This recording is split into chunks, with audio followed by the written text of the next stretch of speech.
ffordd fydda I fel arfer yn gwneud cordial ysgawen ydy braidd ar y frys.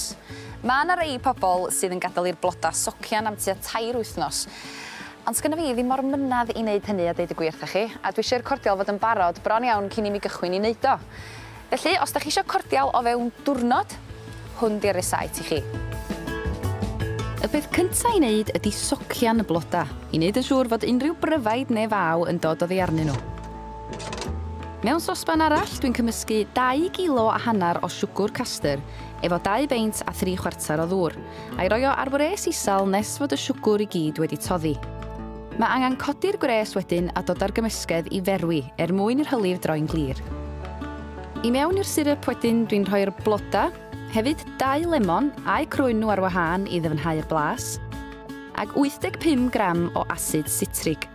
Mi neith sydd lemon os fedrwch chi ddim cael gafal ar beth.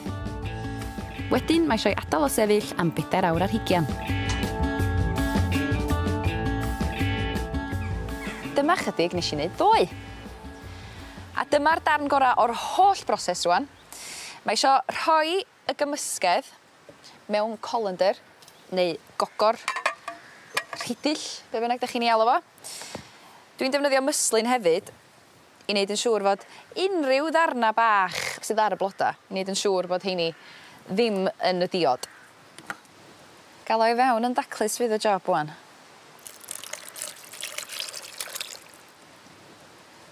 A dyna ni. Ych chi eisiau gadael hwnna wan?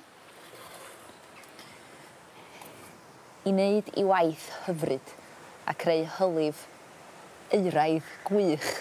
Fedrwch chi ddeud bod fi'n edrych ymlaen?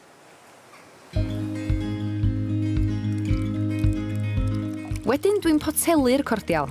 Cofiwch ddi-heintio'r poteli gyntaf wrth gwrs. Mi gadwyd hwn am ryw 6 wythnos, neu mi fedrwch chi I rewi fo hefyd ar ffurf ciwbia. Be fedrwch chi hefyd wneud efo hwn ydy I yfad wrth gwrs efo dŵr yn arferol, fedrwch chi hefyd I yfad o efo lemonêd go neis, neu I yfad o hefo chydig o prosecco. A gwch chi be? Dyna dwi am I wneud rwan. Wel, be well ar bnawn braf yn yr ardd gyda chriw bach o ffrindiau. Pwy ti eisiau trio peth? Please. Helo. Iechyd da. Iechyd da. Iechyd da, bawb.